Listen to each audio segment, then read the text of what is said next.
Kia ora te whānau. Nau mai haramai and welcome to everyone who's listening in to tonight's Centre for Health Hauora Korero. Ko Nat Hilterman tōku ingoa, no Tauranga Moana e noho ana. My name is Natalie Hilterman and I'm coming to you live from Tauranga Moana, and I'll be facilitating this night's Hauora Korero on type 2 diabetes, our last Hauora Korero for the year. We are hoping that this evening's korero will give our whānau watching at home a bit more knowledge and understanding around risk factors of type 2 diabetes, management methods, and so you can still live your best life. Before we introduce tonight's amazing panel, I'd like to invite our clinical director, Anna Rollison, to start our korero, as always, with a whakatauki. Kia ora, Anna. Kia ora, Nat. Kia ora whānau. Thanks for jumping on tonight, and especially for our last one of the year, which will be a really great conversation. So we usually start with either a whakatauki or a karakia for these kōrero, and tonight we're starting with a whakatauki, and that whakatauki is tuinga te ururoa kia tupu whakarito te tūtū o te harakeke. And what that means is set the overgrown bush alight and the new flax roots will grow.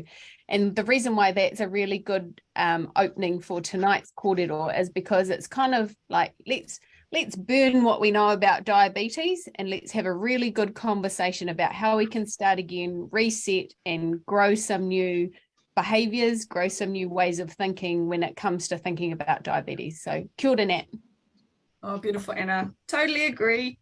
So before we kick off into our kōrero, I'm just going to go around and introduce our panel. Hannah, would you like to start, please, e hoa? Kia ora, everyone. My name is Hannah. I'm a clinical exercise physiologist over at the Centre for Health. Apologies that Diana couldn't be here tonight, so I'm going to try and dig deep into my diabetes science knowledge and try and fill any gaps that I can. Yeah, but excited to be here and super stoked to have two on board as well for tonight. Kia ora. Caitlin? Yeah, kia ora whānau. I'm Caitlin. I am also a clinical exercise physiologist. I used to live up in Tauranga Moana and work at the Centre for, well, still working for the Centre for Health, but I am now living down in Nelson, which everyone goes, why did you move from Mount Maunganui to Nelson? But I'm enjoying it so far, and I'm still working as an exercise physiologist down here and doing work for the Centre for Health with our fast track nutrition program as well. So very excited to be here and share my knowledge and drawings with you. So stay tuned. Well, I love the pitch for Tauranga Moana. And two, kia ora, do you just want to introduce yourself and yeah. My name is Tutu Walker and I come from a little place, remote place on the east coast of New Zealand, called Te Kaha. I was a type 2 diabetic and am now 2 years type 1. So I've had for me a massive diabetes journey. Yeah, good to be here. Oh, beautiful. Kia ora too. And we'll be hearing more about your journey soon. And thank you for sharing your whakaaro with us. Anna, did you want to just introduce yourself to the world anō? Sure. Kia ora anō whānau. I'm sure most people know who I am now. Ko Anna Rollison tōku ingoa no Tauranga Moana hau. I'm Managing Director at Manawa Ora, the Centre for Health. And yeah, like I said earlier, thanks for logging in to listen to us tonight. Bye. Thanks, Anna. So before we kick off, what we're going to do tonight, whānau, is we're going to get some use of the whiteboard, and I'm going to ask Caitlin to introduce exactly, show us her amazing artistic flair with understanding what diabetes is, and then she'll go into a little bit of a kōrero about the differences between type 2 and type 1 diabetes. Okay. The board is yours, Kari. Okay, everyone, put your seatbelts on. It's going to be oh, here's my little one earlier. Let's just quickly get rid of this. Clear. Hopefully everyone at home can see this blank screen. I think what is really important for me in the way that I like to teach, and I think it just kind of cements for people, is understanding the why and what's going on in your body. So many times with my teachings, I used to run a course in the community to explain what diabetes is. So hopefully I can do. It's been a little while. But I think like understanding the why, and this was the biggest thing I took away from these courses, is people would, sitting in the room, some of them have newly diagnosed with diabetes, some of them have had diabetes for 20 years.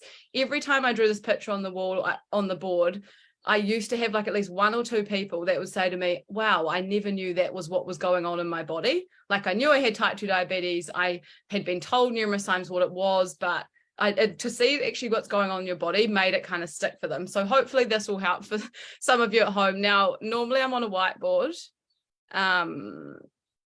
but let's just see how we go. Okay, I'm going to explain things as I go in case you don't know what they are. This is your mouth, obviously. This is your throat. That's a big old throat. And this is your tummy.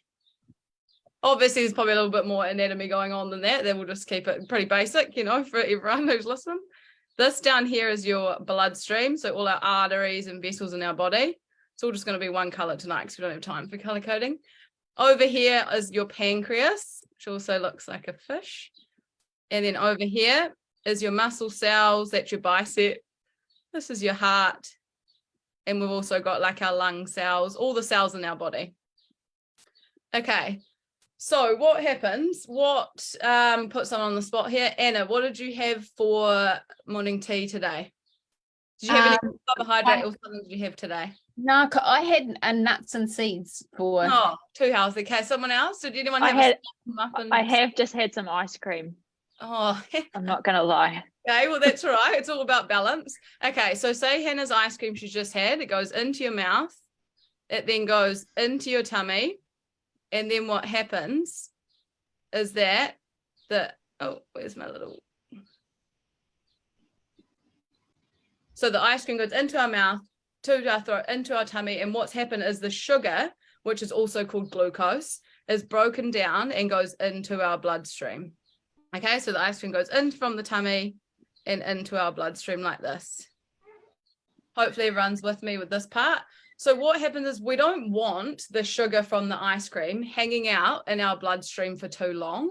We want that sugar to go out of our bloodstream and into the cells in our body, because then that's how we use the nutrients and get the energy. So in most of us who don't, and people who don't have pre-diabetes or type 2 diabetes or type 1 diabetes, that process happens because your organ over here called your pancreas secretes what's called insulin. Maybe all of you have heard insulin at some point in your journey and not wondered what it was. Pancreas secretes insulin that acts like a key. So it comes over here to the cells in your body.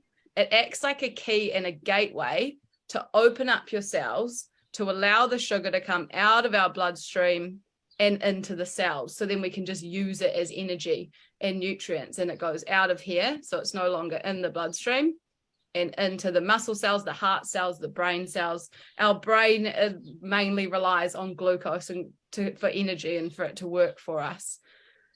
So that's the process that's happening in our body on a day-to-day basis in those who don't have diabetes. We eat anything that's a carbohydrate that breaks down into sugar and then into glucose, goes into the cells, out of our bloodstream, we get the energy from it. What happens when we have then we have type 1 diabetes and we've got type 2 diabetes. And sometimes this can be quite confusing. I'll just stop sharing that beautiful picture. Actually, I'll leave it up in case some of you need time just to really register what was going on there. So type 1 diabetes, if you have anyone that's got type 1 diabetes or you've heard of someone who does have type 1 diabetes, unfortunately, this is an autoimmune condition. So autoimmune means that your own body starts to attack the cells of your pancreas. And remember, our pancreas is such a key organ because that's what secretes insulin, which is, remember, that key to allow the sugar out of the bloodstream and into the cells. So someone who's got type 1, it's an autoimmune, the body, for some ridiculous reason, which we're still trying to figure out completely, the body attacks the pancreas and it doesn't secrete any insulin at all. So type 1s, there's not really any kind of modifiable risk factors or things you can do to prevent that. It's something that happens, and normally people find out younger, but sometimes people find out middle age or older as well, that they've got type 1. Type 2 diabetes, on the other hand, is often, there's a combination of factors, and we'll talk about that in a little bit, that can be a risk factor and be causation of type 2 diabetes. But often that is something where we can have a bit more control and be prevented. And we may have an increased risk, but we can manage it and prevent it through lifestyle changes, whereas type 1 is autoimmune. Your body just attacks itself. So what happens is, in someone with type 2 diabetes and type 1, that same process happens. But what we can do in type 2 diabetes is that we can actually start, because you might have heard insulin resistance or insulin sensitivity. That just means that these cells start to become a little bit resistant. They get a little bit tired and they go, nah, sorry, not working for you today. And the insulin doesn't work as well. But through lifestyle factors, which we're going to talk about tonight, that can be managed, and we can help this process happening in someone with type 2 diabetes, which is going to be our main topic tonight. Our main kaupapa. I thank you, Caitlin. I love the drawing. Well done. If Yeah. someone came on Can I and just, Yes, too. another thing about type 1 and type 2 is people have the perception that type 1 is worse than type 2. So I always correct them and say that they're both the same. They're both bad. Yeah. No one is worse than the other. Yeah, absolutely. That's very true too. Well, why don't we start with you first then too, in terms of your hikoi along this journey. So when we did our whakawhanaungatanga, you mentioned that initially you were diagnosed with type 2 diabetes, is that correct? Yes. For approximately 26 years I've had diabetes, and 2 of those years I've been a type 1. I burnt the candle at both ends, and I also have genetics, being Polynesian, but it runs in my family, and I just missed the signs. I didn't appreciate diabetes like I do now, and just missed the signs, and just carried on my life.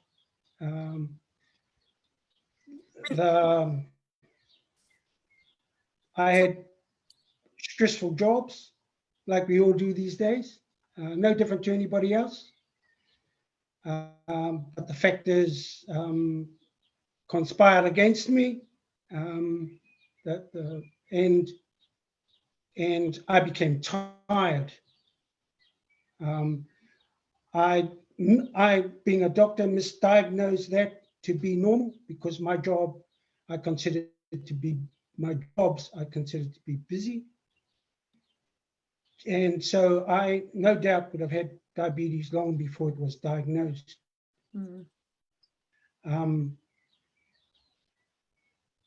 Once I was diagnosed, then the journey of another journey took place, and for 10, probably 15 of those initial years after diagnosis, I was in denial and carried on my lifestyle like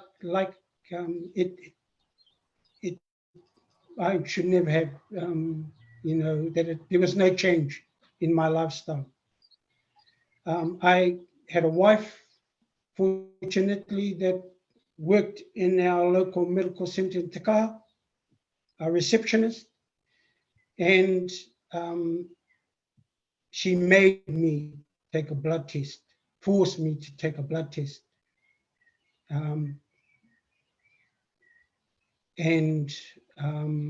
So I was very fortunate that way. Otherwise, I would have continued doing what I was doing. I was a regular drinker, loved it. I was life of the party, loved the scene, and I continued doing that. And for a year, I came home, drove my wife crazy, this is after leaving the social occasions, and couldn't remember anything of the evening. She got really concerned and booked me in for a session with our doctor, and was told that I was having blackouts. So that was the moment that I made a decision to do something positive with my life, and instantly removed alcohol out of my reach, so to speak.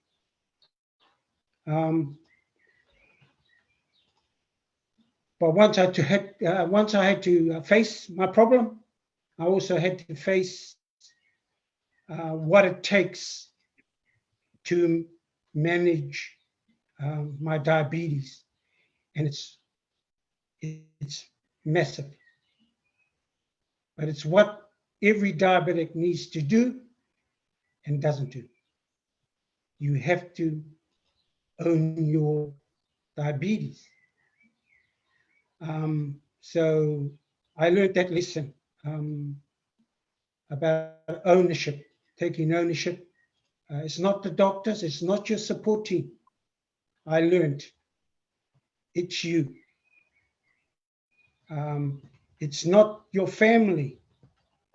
My wife said to me initially, we'll cook meals, we'll change our diet. Hey, all for me. And she endeavored to do that.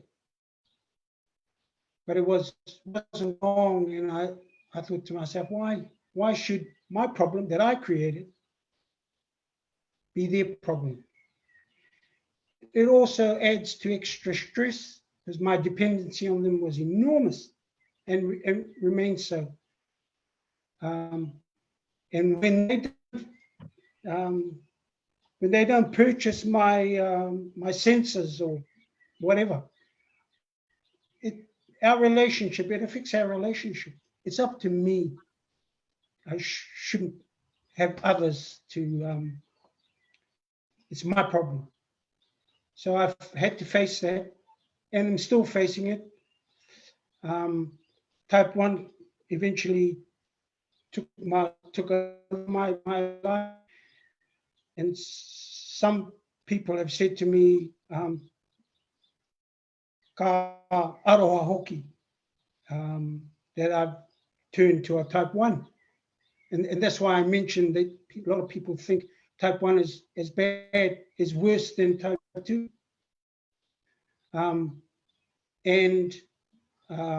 But I say to them, in a sense, getting type 1 has been a blessing. It's a cup. It's not a cup half full, half empty. It's a cup half full, you know. And since I've turned type 1 and taken it really seriously, the learnings have been amazing. I have a pump, that and the technology that's there now is absolutely incredible.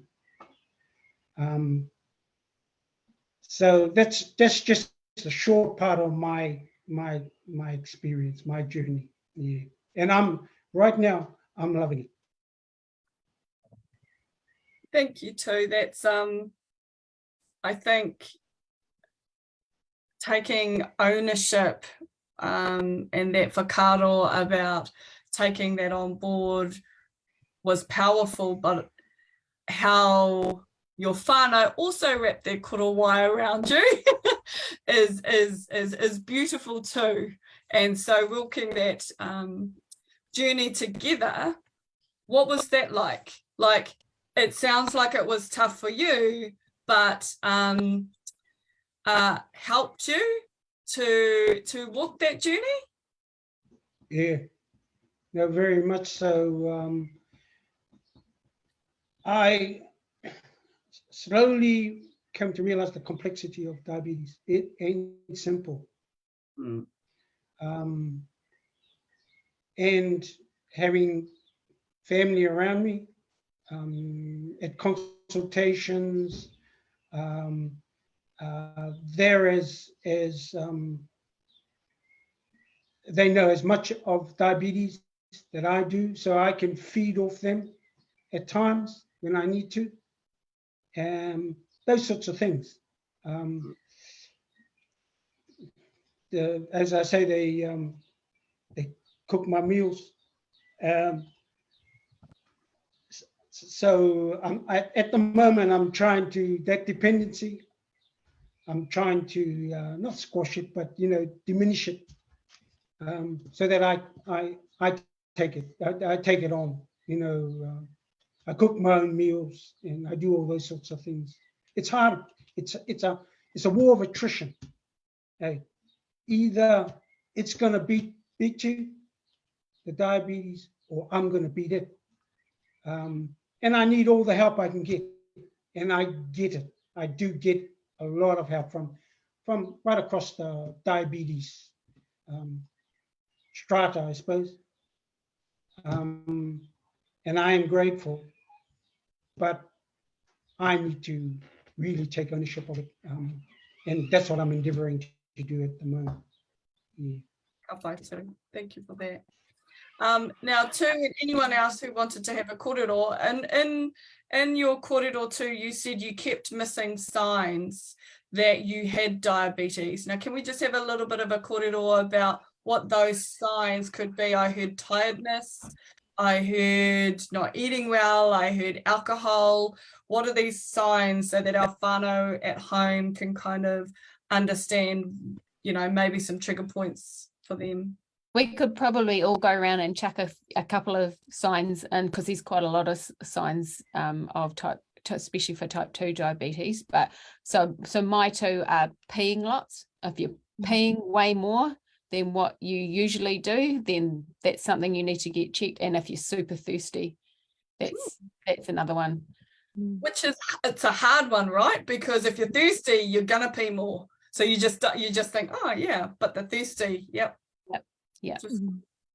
Yeah, and those two are really common. And then it can be things to do with your mind or mental state, so including headaches, fuzziness, even vision, blurriness, difficulty concentrating, yeah, things like that, just feeling off. Yeah. And I think that's another thing, like all those symptoms these guys have just said, as we get older, apparently not quite there yet, but apparently as we get older, what happens is like, yeah, you're out, lady. This is your first talk, you're out. Fair enough. I've done pretty well though. I've lasted 23 minutes. That's good. Needing to go to the toilet and those kind of things are just signs of getting older, like I said. Pick up. But that's what can you make her like leave this? I'm actually making a really good point here. So if we could, she kind of is. But that's what a lot of people say to me, and Tu kind of mentioned this in his kōrero around the doctor. The doctor and him put it down to a stressful job and working a lot, and that's why I'm tired. So I think we normalize these symptoms that start to come on of tiredness, of needing to go to the toilet more. Oh, it's because I'm old. Oh, it's because I've been drinking heaps. Why am I drinking heaps? But we think, oh, that's just the norm. The other one, a big one that you might have to ask your partner or kids or someone about is being irritable and mood changes, like being quite, irrational with that. And often people have said to me, yeah, I've had to ask my partner about that one. I was like, I'm fine. I don't have a mood problem. But asking the people around you, like, do you think I've been a bit more moody? And all of these things could just be, we can go through all these things on a day-to-day basis when you don't have diabetes, all of those symptoms. So it is important to know those. And that's one of the biggest things that I feel like people often say to me are that all of these things I just thought were the norm, and so I left it for a year or whatever. And Tu kind of alluded to those as well. So yeah, those are definitely the basic, the main ones. There's more, and there's other ones that everyone's different. So some people have symptoms that not someone else has, but those ones we've just touched on are definitely the main ones. Okay. So would you want to add any more to those?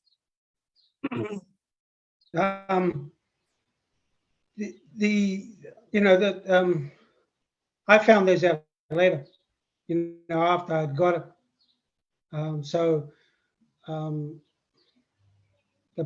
The obvious signs for me, and the ones that were staring me in the face, I missed. And that was, I had two brothers that died from diabetes or complications. I probably had a father who died from a heart attack. The fact that I was Maori, the obvious things I should have been as a Maori. That those are signs that stare us in the face. We should be getting the checks anyway, and I didn't. I was a young man trying to rear a family, doing all the things that you should be doing and shouldn't be doing. I was living my life.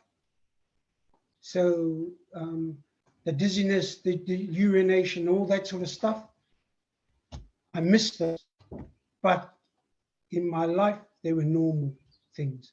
I don't blame myself for missing those. It's the other things that I should have taken. The warning signs should have been, in hindsight, the fact that I was Maori, the fact that it was in my genes, all that sort of stuff. I chose to, in a way, and I chose to ignore it. Okay. Now, we've also touched on this, and there's a bit of a stigma around people who have diabetes. And so much so that a cousin of mine, he didn't tell any of his flatmates that he had diabetes. But what's your whakaaro around that, guys? Is there, you mentioned that people say, oh, aroha mai, you've got type 1 diabetes. But did you ever feel like there was a stigma attached to having diabetes?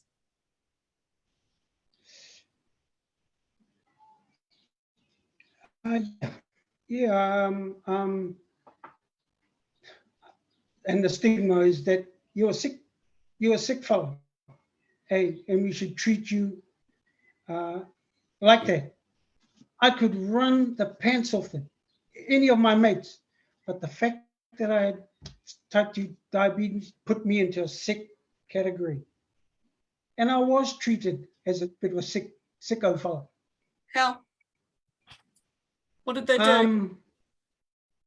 I went to work, and I was managing a crew of fellas in the bush. Well, no, I was working with them. They put me, because I had diabetes, because we were remote, because I could work the pants off them. And we were doing bush work. They left me back in the yard to clean the yard because I had diabetes. I could have a turn anytime. We had all the safety things in place. When I began the job, I told them I was a diabetic. I told them what to do. Should I take a turn? It wasn't enough. My supervisor said, no, boy, we love you to bits, but you stay here and we'll go and do that work. Wasn't a great feeling for a fellow. My ego was hurt. My mana was hurt. Yeah, it didn't do much for me, and I was looking forward to working in that environment. In fact, going there was part of the reason for my diabetes, part of my diabetes journey. I wanted that type of and level of work, of activity. I was looking for ways of managing my diabetes, and it didn't work out that way. And there's definitely a stigma in the medical world about diabetes. Fortunately or unfortunately, when you go and see a medical professional, they usually have information about you already before you arrive the chair in their office, and so they already make assumptions about you because you might have the word diabetes written on the thing that they're reading about you before they've met you. And we're at Centre for Health, we're really big on unlabeling things. So you know, you're not a diabetic, because that kind of makes you your diabetes. You're a person who happens to have diabetes. So you are all the amazing things that you are, and then you happen to have diabetes. Because in the medical world, they say you're a diabetic. And so your whole world is, to them, your whole world is about your diabetes, whereas actually it's a small part of what life is. You manage it, you do things around it, but it doesn't have to rule your life.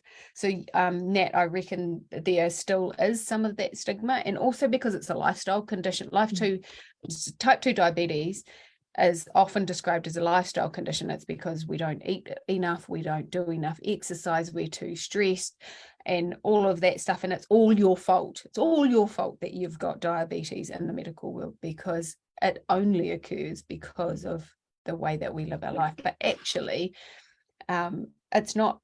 It's the environment that we live in, and that environment we don't have any control of. We don't have any control of the number of takeaway stores that are in the close proximity of our children, that you know, they can just drop in on the way home from school. Maybe not in Te Kaha too, but certainly in Tauranga Moana when the kids are walking home from school.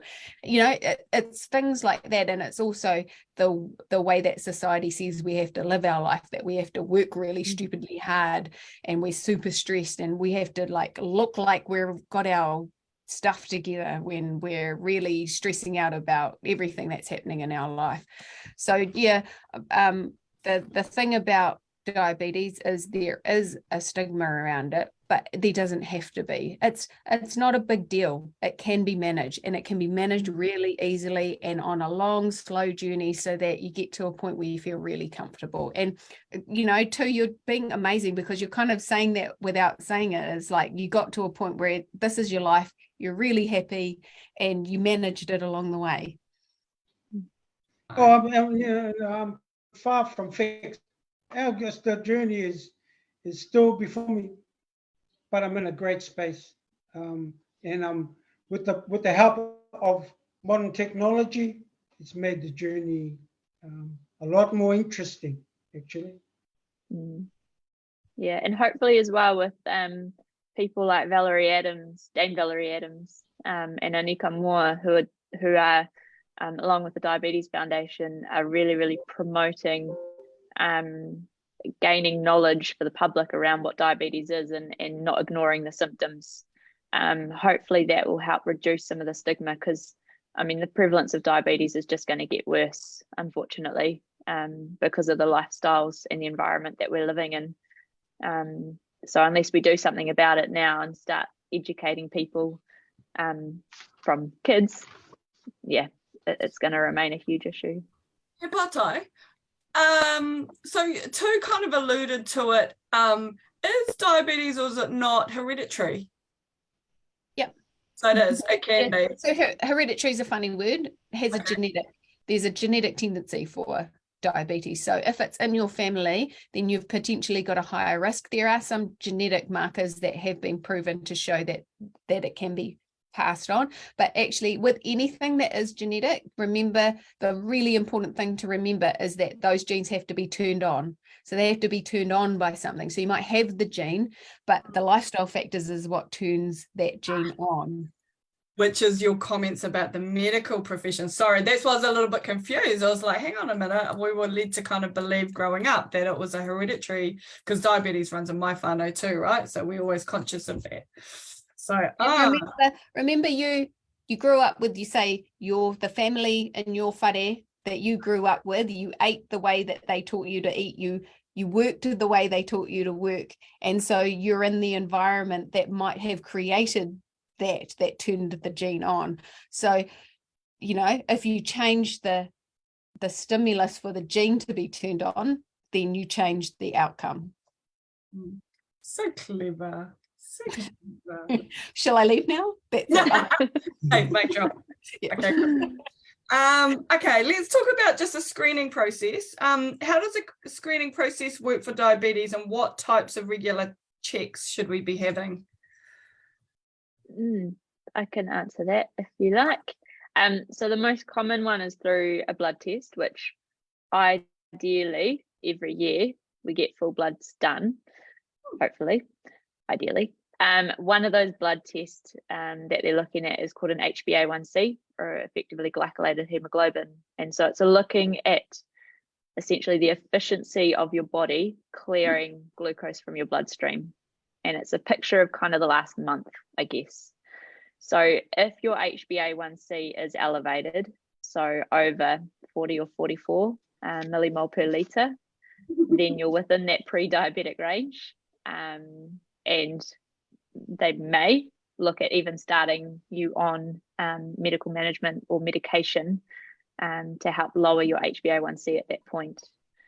And then obviously doing regular blood checks, so blood tests looking at your blood glucose levels, and that can be done through finger pricks.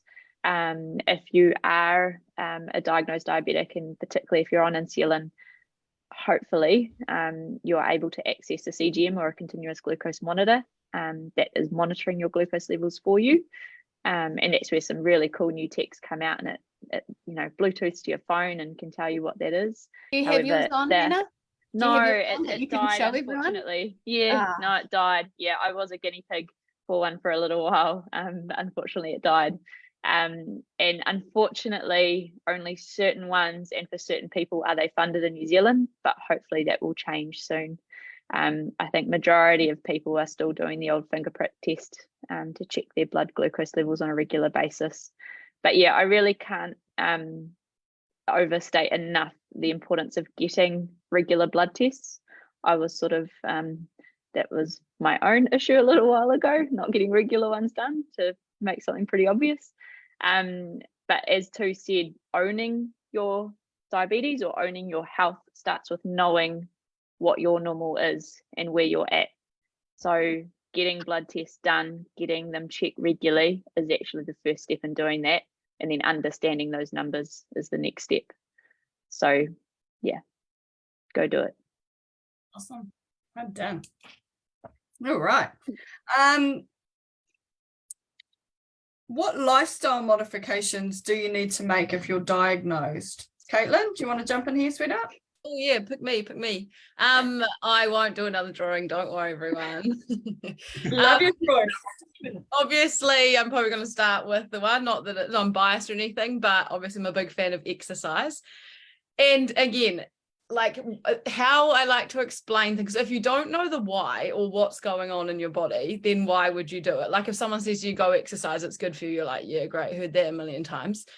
So if you can understand the why and what's going on, then I feel like for anything, you're much more likely to do it. Actually, I am going to I get my little picture back. So sorry. Just because it, turn it off. I'll turn it off. Too late. It's still there.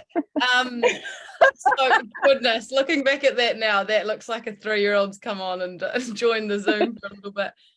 So with exercise, what happens in our body, the more we exercise in terms of doing cardiovascular stuff, so that might get our heart rate up and our breathing rate, that might be your biking, your cycling, your gardening, your dancing, doesn't necessarily have to be structured, or our strength exercises, which engages our muscles a little bit more.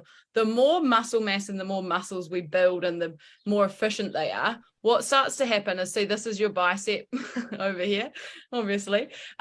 So what happens is in all of us, and this is what I love about exercise, again, I'm biased, I'm an exercise physiologist, but sometimes what happens when you've got diabetes and you've been diagnosed with that, you get told everything that your body can't do anymore, and you're told, oh, your body can't do this anymore, so you need that, or you need to reduce your carbohydrates because your body can't do this anymore. The good thing is that all of us, whether you've got type 2 diabetes, type 1, you're 17 or you're 58, whatever it is, we've got these little receptors in our muscle cells. We've all got them. They look exactly like that. And imagine, if you guys know what a Pac-Man is, like of the old like video games, imagine them as like little Pac-Man in your muscles. Now they're sitting in the muscles. When we exercise and engage our muscles and get things firing, what happens is these little receptors move from inside the muscle to outside the muscle. And what they can do is naturally, without medication or insulin, use these sugars. So Hannah's ice cream that she had, if she now goes for a walk after this, which she's probably going to do because she practices what she preaches, and that's really good. She's going to go for a walk. Her muscles are going to fire. These receptors inside the cell, which we all have, are going to come to outside the cell, and they're going to use that ice cream, that sugar in the ice cream, as energy, so it's no longer sitting in our bloodstream. And what this does, the great thing about this is this takes a bit of load off our pancreas for that time that we're doing exercise. It means the pancreas can have a bit of a rest, because remember, the pancreas is secreting insulin, that key for us all day. So this can have a bit of a rest and go, look, I'll take the pressure off for a little bit. And it means that the sugar is not hanging out in the bloodstream, because that's not where we want it, and we use it in the cells, which then it's less likely to cause issues in our body. So the more we exercise, the more muscle mass we build, the more efficient they are. We build more and more of these little receptors, little Pac-Man, and that means they come a lot more efficient at working for us quicker, so that we can still have that balance of having treat foods and eating a whole balanced diet, because our muscle cells are good at using that energy. Yeah, isn't that great? It's so great. And I just, for fun, I did have only just jumped on and only saw that picture before anything else. Maybe go back to the beginning of our korero and Definitely. just watch as we build it, because it does make sense from the start if you watch. Just a little side note. Thank you, Kate. That was awesome, and we love your art pieces. So yeah, so sorry, just to answer that question, doing a combination of strength exercises and cardio. So you're biking, you're walking, you're dancing, as well as doing strength stuff. And that's where Hannah and I, an exercise physiologists, not to toot our own horn, but that's where we can come in and help and give you safe exercises and programs to do that are safe for someone with diabetes and appropriate for you as well. So you call yourself exercise physiologist, but can you just break that down for our whānau at home? What does that actually mean?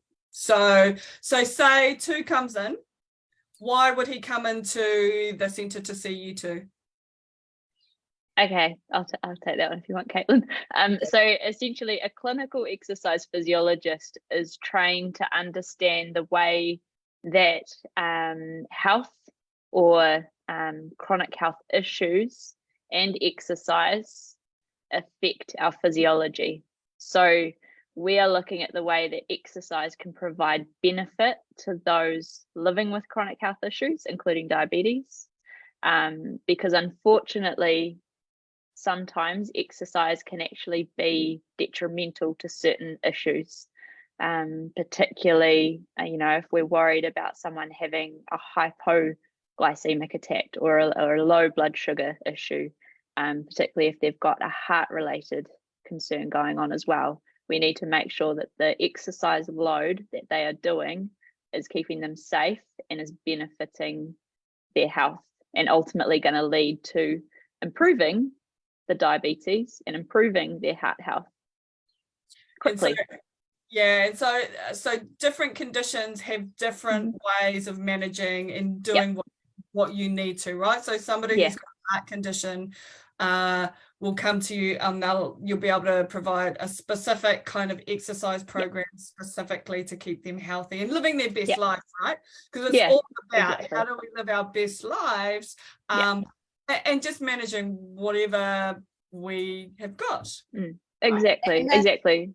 The one thing that, to add to what Hannah has said, is that your doctor's the expert in prescribing medicines. So your doctor knows exactly what medicines you need for your diabetes or your heart disease or whatever chronic condition you have, or whatever condition, even acutely, that you have. But they don't know anything about nutrition and exercise because they were never taught that. So with all due respect, your doctor is not the person to get your nutrition and exercise advice from. They're the person to go to when you're acutely unwell. So you're currently unwell right now and you need some medicines to help that, or you've got a long-term condition and you need really good medical management of that because you need some medicines to last you. So these guys are the experts in knowing what's safe and what's not safe to do in terms of exercise and nutrition when it comes to whatever condition that you're managing in your life. Can I just add? Yes, you know, as I mentioned before, it's pretty active life. It was full on. So I naturally got exercise. Though it was in a raw fashion, but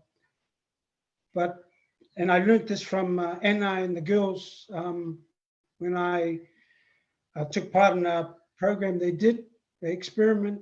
I learned that good health is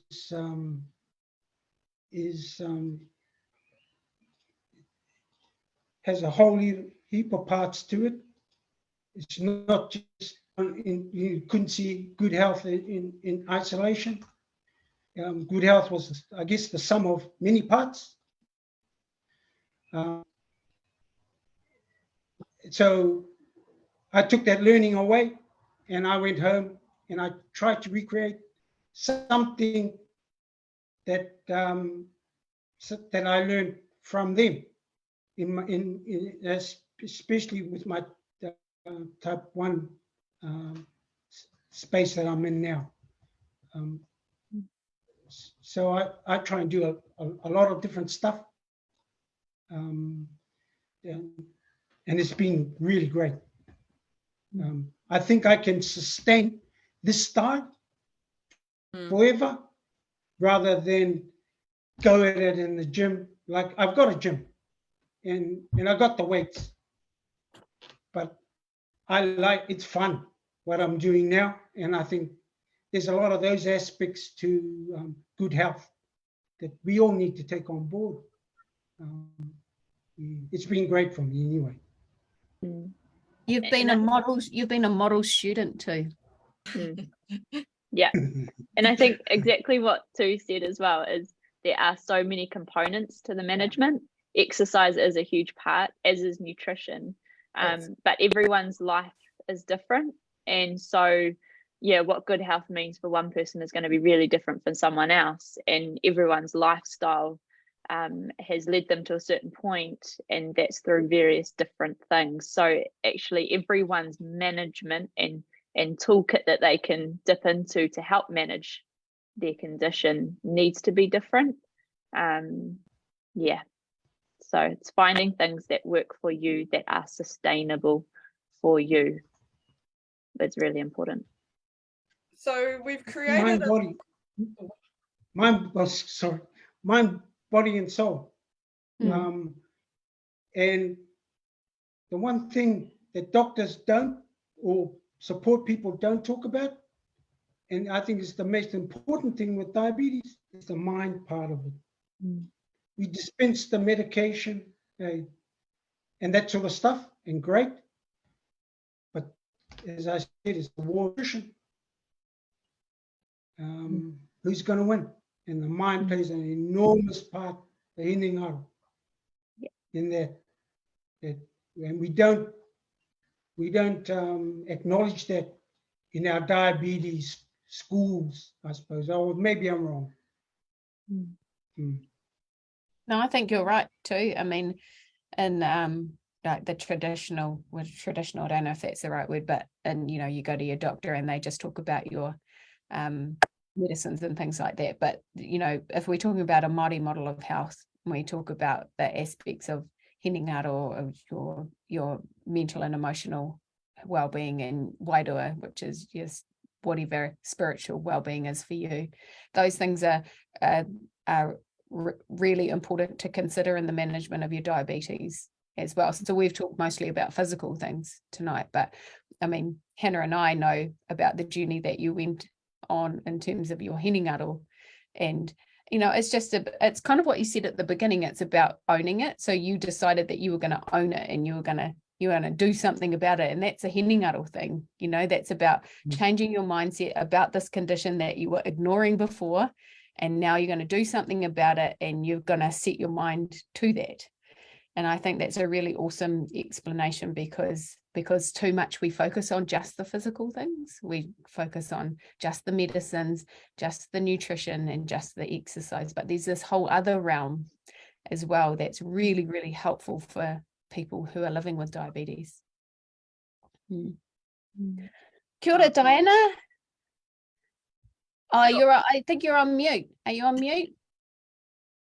Yeah, you're on mute, Diana. Oh, kia ora whānau, aroha mai, Ngāti Tireti. Okay.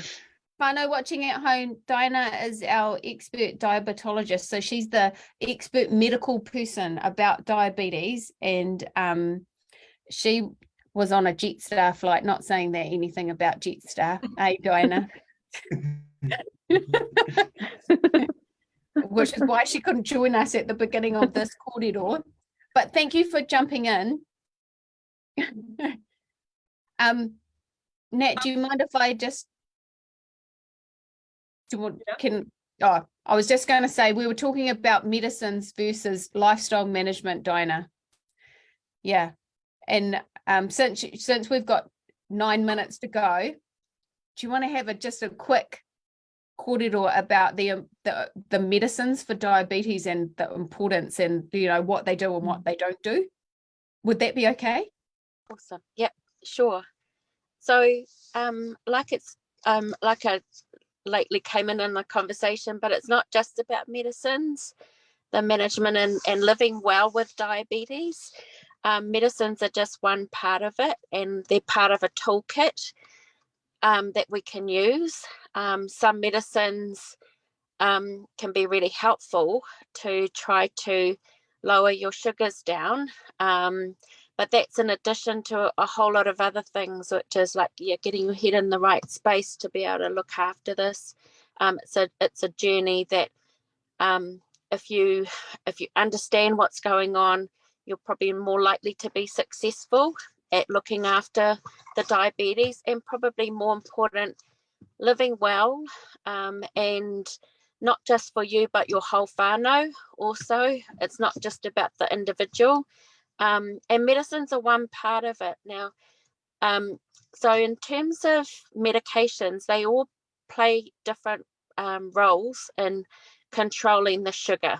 And the problem with when we eat our starchy kai is that our body doesn't say, oh, that's a piece of bread or that's a piece of fruit or something like that. It all just gets broken down into sugar, like sugar cubes that go into your bloodstream. And the thing that normally happens if you don't have diabetes is that the sugar in our blood needs to be tightly controlled, not too much, because it's like a poison to our eyes and our kidneys and to our nerves and our feet, but also enough just to feed our brain and our hearts. And how that's controlled is our body has a pancreas and it makes insulin. Now, the insulin is like a little key that opens up a lock in our body cells to allow the sugar cubes to get taken away from our blood and be stored away later for energy. The problem with diabetes is that there's two bits. One is keys to help open up the lock of a cell to take the sugar away, to be used for later, but also that lock doesn't work properly. So even if you've got a pancreas that's making keys, making insulin, as what happens with diabetes, the problem is that the lock's not working, and that's for a lot of different reasons. But really, it's like the lock's broken. So there's different ways to treat that, to try and help that situation be better and try and get it back to normal. One of the medicines is metformin. Now, metformin is really good at trying to help the lock work a little bit better, so that our own body's insulin helps, and is more helpful and more effective at lowering our sugars down. The other thing that does that is exercise, and the other part is allowing our pancreas to make a little bit more insulin, just to let that lock work a bit better. So you need more and more keys really to help get the sugar out of the blood and into the body cells. There's different tablets that can help, and there's also the jab, the insulin jab that most people really don't want to have. But at the end of the day, it's just about trying to make up what our body just can't make. And usually after about 10 years of diabetes, our poor little pancreases that have been working really hard to make insulin, it's just not enough. And that's often when we need to start looking at insulin jabs. But even so, at the end of the day, it's just about really, if the lifestyle stuff that we've probably already talked about, the diet, the nutrition, cutting down on the starchy foods, and exercise, and all of those things aren't enough, we might just need some medicine as well, just to help. There's some really good medicines now that are there that can help with, some of us literally struggle to lose weight. So we've got some medicines that we can get now, that the government now funds, and there's a weekly injection that we can use, and that will help lose weight, as well as lower our sugars down. So you kind of get two bangs for your buck, and that's called dulaglutide. There's other ones, other medicines that we've recently got too, that's called vildagliptin, and that helps our pancreas just make more keys. I don't know if anyone's heard of glipizide or gliclazide. They're a medicine that helps make more keys as well. And then there's another sort of medicine we can do that doesn't make more insulin or doesn't make more keys. It doesn't help fix the broken lock, but it helps us mimmy out all the extra sugar that's in our blood. And it's really good also for kidneys, for people who've already got some damage with the kidneys. And if you've got heart problems as well, if you've got fluid in your lungs and things, that medicine can be really good. But at the end of the day, the medicines, they have their good things, they always have their not so good things, and it'll be just about, I suppose, talking to your GP or talking to others who you know about what might be the best one for you. It sounds so it's about, just like what you've said, Donna, there's lots of solutions for whānau out there to be able to manage their lifestyle, to be able to manage their lives and do well and thrive through it, right? So, and a mixture of medical and other lifestyle changes and improvements that we can all make. Yeah. The best thing that you can do though, and that might limit the amount of medicines and also try and kind of put off medicines for a long time though, the most effective way we know is to do the lifestyle stuff. That's the biggest thing really. But you can't do it on your own. You've got to do it as a whānau, as a community, and just things like the green prescription. People have already probably talked about different ways that you can do it, but it's always hard to do it by yourself. Much easier to do it with others. Right. Oh, kia ora, Donna, that was awesome. What we usually do about this time now is kind of go around and ask, or do you want to keep going, Anna? No, keep going. No, you're on. It kind of thinking about diabetes, what is the one takeaway for whānau who are watching at home? What is the one takeaway that you would suggest to them? And I'm going to pick on Caitlin first. I knew you were going to do that. That's kind of good because then people can't steal your idea, but I was handing you something. Yeah, I actually didn't think of, I've been thinking for the last bit because I always know that this is coming at the end. I think this is more just like general, because before obviously I made it quite clear that exercise, what I think about exercise, so I think that's part of it. But I think, and this is the biggest thing I just say to people on a day-to-day basis, whether you've got diabetes or you've had a heart attack or you've had a stroke or whatever you've got, something is always better than nothing.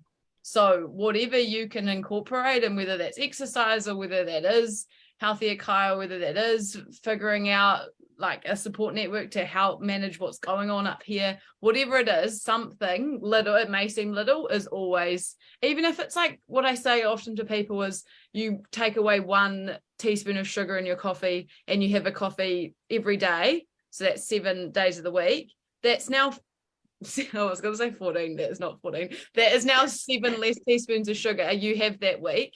That makes a huge difference overall. That's just one example. There's numerous things you can do.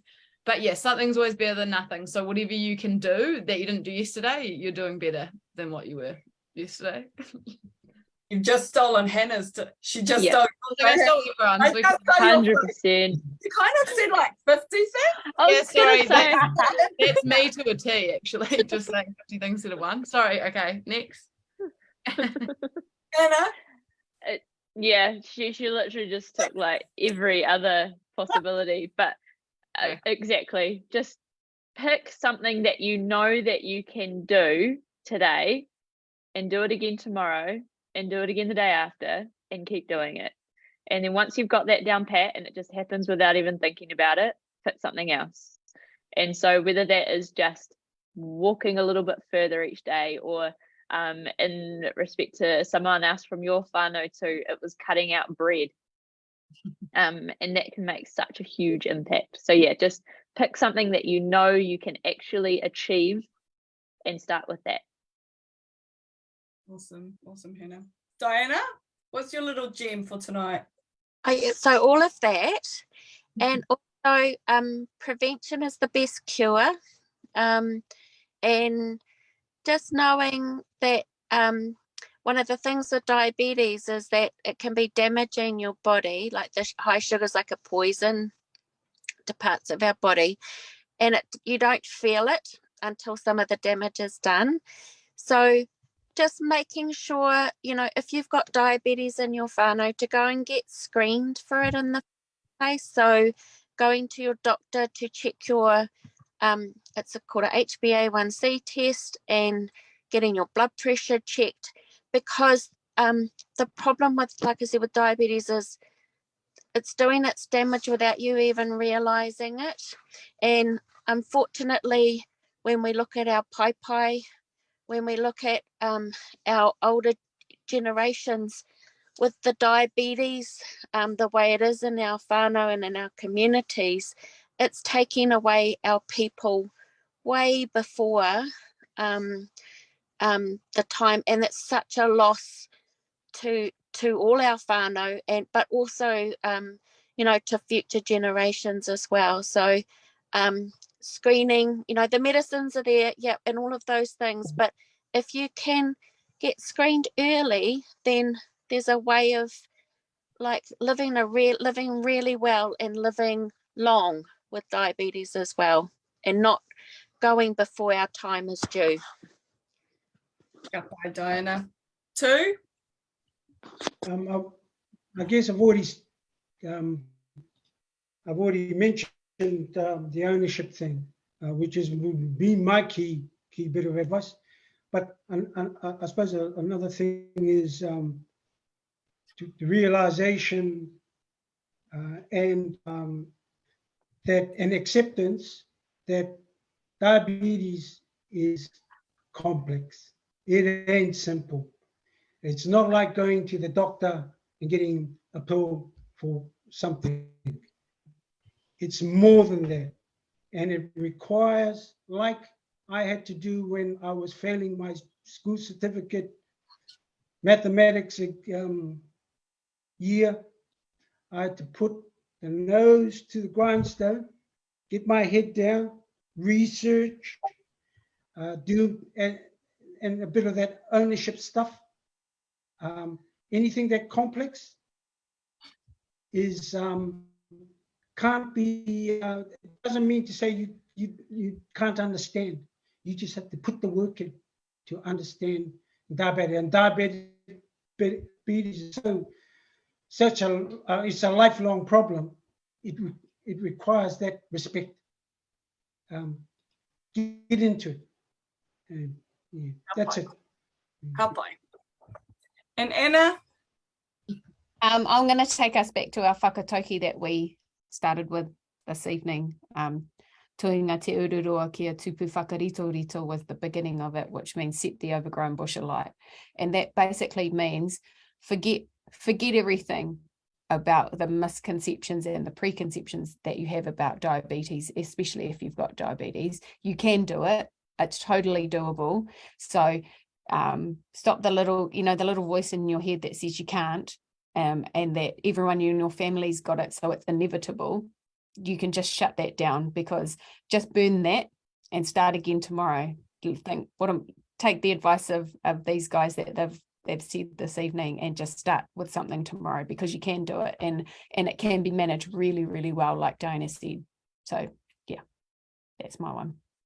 Oh, beautiful. Oh, beautiful. Well, whānau, that is our final hauora kōrero for the year.